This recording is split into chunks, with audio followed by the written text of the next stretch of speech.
Hello guys, നീണ്ട നാളത്തെ മഴയ്ക്ക് ശേഷം നമ്മളെല്ലാം കൂടെ ഒന്ന് അടിപൊളിയായിട്ടൊന്ന് പുറത്തേക്ക് ഇറങ്ങിയിട്ടുണ്ട്. ഒന്നുമില്ല, ഗുഡൽപേട്ട് പോകുന്നു, ആ പൂക്കളൊക്കെ ഒന്ന് കാണുന്നു. അതാണ് നമ്മുടെ പ്ലാൻ. ഇപ്പോൾ മുത്തങ്ങ വഴിയാണ് പോകുന്നത്, കാട്ടിക്കൂടിയാണ് പോകുന്നത്.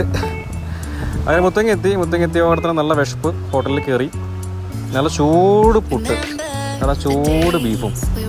ആഹാ, സെറ്റ് കോമ്പിനേഷൻ. കൂടെയുള്ളമാരെല്ലാം പൊറോട്ടയിൽ കയറി പിടിച്ചിട്ടോ. നമുക്ക് പുട്ട് മതി, പുട്ടും ബീഫും നല്ല അടിപൊളി കോംബോ അല്ലേ, രോമാർക്ക് അറിയില്ലാവും. പിന്നെ ബാക്കിയുള്ള യാത്ര മൊത്തം ഫോറസ്റ്റിലൂടെയാണ്. നമ്മുടെ കാട് നല്ല പച്ചപ്പുള്ള കാട്. മഴയൊക്കെ പെയ്തുകൊണ്ട് കാടൊക്കെ ഒന്ന് ഉഷാറായിട്ടുണ്ട് മൊത്തത്തിൽ. അമ്മാതിരി മഴയല്ലേ പെയ്തല്ലേ. പിന്നെ കാട്ടിലുള്ള യാത്ര ഭയങ്കര രസമാണ്. എന്തൊക്കെയാണെങ്കിലും നല്ല റോഡും പിന്നെ ചുറ്റും നല്ല അടിപൊളി കാടും.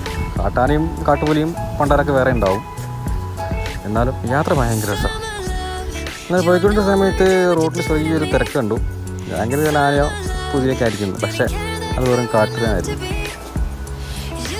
കാട്ടുതേൻ ഈ പുറമേ വരുന്നവർക്ക് ഈ കാട് ഭയങ്കര സംഭവം കേട്ടോ. കാരണം ഇത്രയും പ്രകൃതി ഭംഗി ചിലപ്പോൾ അവർ കണ്ടിട്ടുണ്ടാവില്ലായിരിക്കും. അങ്ങനെ നമ്മൾ കേരളം വിടാൻ പോവുകയാണ് ഗൈസ്.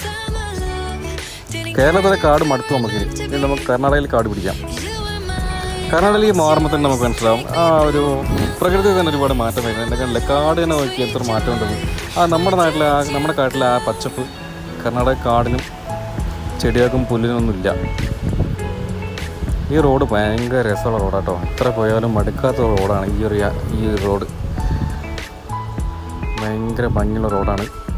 പിന്നെ ചെക്കന്മാരുള്ളതുകൊണ്ട് പിന്നെ പറയും വേണ്ട, ഭയങ്കര വൈബാണ്. ഇങ്ങനെ അടിപൊളിയായിട്ട് ഇങ്ങനെ യാത്ര ചെയ്യാം റോഡിലൂടെ. നല്ല റോഡുമാണ്. നമ്മൾ വല്ല ആനയോ പുലിനെയോ ഒക്കെ കാണുമ്പോൾ കവിറ്റൊക്കെയാണ് പോകുന്നത്. അതിനൊക്കെ കാണാനും അതിനൊക്കെ കയറി ഷൂട്ട് ചെയ്യാനും ഫോണും കാര്യങ്ങളൊക്കെ പിള്ളേർക്ക് റെഡിയാ. ഒരു പുഴ ഒഴുകുന്ന നോക്കി, പുഴയൊക്കെ നിറഞ്ഞു ഒഴുകുകയാണ് ഇപ്പോൾ. നല്ല മഴയായിരുന്നല്ലോ. അങ്ങനെ നമ്മൾ പൂത്തോട്ടത്തിലെത്തി. സൂര്യകാന്തി വിടർന്നു നിൽക്കുന്ന സൂര്യകാന്തി പാടം. സൂര്യകാന്തി മാത്രമല്ല കേട്ടോ, ചെണ്ടുമല്ലി എല്ലാം ഉണ്ട് കേട്ടോ അവിടെ. നമ്മൾ ഫോക്കസ് സൂര്യകാന്തിയിലാണ്. ഓക്കെ, എന്തുമാത്രമല്ലേ, ഇഷ്ടം പോലെ. അതിൻ്റെ നടുഭാഗത്തൊക്കെ ഷോർട്ടാണ് കേട്ടോ. പർശു പോലാണോ ആർക്കറിയാം. സൂര്യകാന്തിൻ്റെ ഒന്ന് ഫോക്കസ് പിടിച്ചാലോ. എന്താല്ലേ ഭംഗി, സൂപ്പർ. ഇഷ്ടം പോലെ ഏക്കർ കണക്കിന് എടുക്കല്ലേ. ശേഷം പിന്നെ നമുക്ക് പിന്നെ ഒരു തോട്ട് വന്നു, നേരെ മൈസൂർ പിടിച്ചാലോ. ഇത്ര റോഡ് അടിപൊളി ആയതുകൊണ്ട് നമുക്ക് ഇങ്ങോട്ട് വേറെ ഒന്ന് കയറി ഇരുന്ന് ചവിട്ടി പിടിച്ചാൽ മതിയല്ലോ. ഓക്കെ, എന്തായാലും റോഡ് സൂപ്പർ റോഡുകൾ.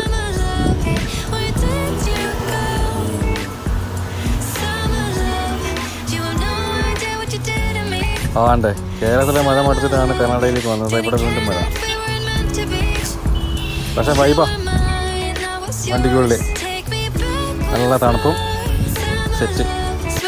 പാലസ്ഥാനം കഴിഞ്ഞ് നമ്മൾ നേരെ പിടിക്കുകയാണ് കേട്ടോ മൈസൂരിലേക്ക് തന്നെ. നമ്മുടെ ലക്ഷ്യസ്ഥാനം മൈസൂർ തന്നെയാണ്, മാറ്റമൊന്നുമില്ല. അങ്ങനെ മൈസൂർ ഹൈവേയിലൂടെ ഇങ്ങനെ യാത്ര പോയിക്കൊണ്ടിരിക്കുന്നു. അവിടുത്തെ വീടും കാര്യങ്ങളൊക്കെ നോക്കി വല്ലാത്ത നൊസ്റ്റാൾജിക് ഫീൽ ആട്ടോ. കാരണം ബാംഗ്ലൂരിൽ ജോലി ചെയ്തിട്ടുണ്ട് 2 വർഷം. ഞാൻ പോക്കും വരവിൻ്റെ ഒക്കെ ഓർമ്മകൾ എനിക്കിപ്പം മൈൻഡിൽ വരുന്നുണ്ട്.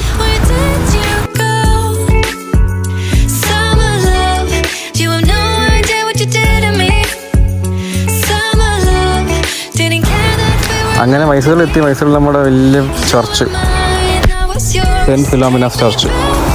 ശേഷം നമ്മളവിടെ മൈസൂരിലൊന്ന് ജസ്റ്റ് ഫ്രൂട്ട്സ് മാർക്കറ്റിലേക്കൊന്ന് പോയി. Vegetable and fruits market. എന്തായാലും ഇവിടെ വരുമ്പോൾ, മൈസൂരിൽ എപ്പോൾ വരുമ്പോഴും ഇതിൻ്റെ ഉള്ളിൽ ഒന്ന് കയറി ഇറങ്ങണം, എന്നാലും ഒരു മനസ്സും കിട്ടുള്ളൂ. ഒന്നും കയറിയിട്ട് വാങ്ങുന്നില്ല, കുറച്ച് പച്ചക്കറി വാങ്ങി പോക്കുന്നേ ഉണ്ടാവുള്ളൂ. പക്ഷെ എന്നാലും മൊത്തം കയറി ഇറങ്ങണം. അതെല്ലാം കൂടെ കഴിഞ്ഞപ്പോഴേക്ക് ഏകദേശം സമയം നന്നായിട്ട് ലേറ്റായി. പിന്നെ നമുക്ക് വേറെ വല്ല പ്ലാനുകളും കാര്യങ്ങളൊന്നും ഉണ്ടായിരുന്നില്ല. നമുക്ക് കാളവണ്ടി പോകുന്ന നോക്കി, ഇതൊക്കെ ഇവിടെ തന്നെ ആട്ടോ കാണുള്ളൂ. പിന്നെ നമ്മൾ രാത്രിയായപ്പോൾ തിരിച്ചുകൊണ്ട് പോന്നു. തിരിച്ചു പോരുമ്പോഴാണ് കേട്ടോ പ്രതീക്ഷമായിട്ട് നല്ല 2 ആനകളെ റോട്ടിൽ കണ്ടു. പൊതുവേ ഇത് കാണൽ ഭയങ്കര റെയറാണ്. എന്തായാലും ഇന്നത്തെ ദിവസം അവസാനിച്ചു, ഹാപ്പിയായി.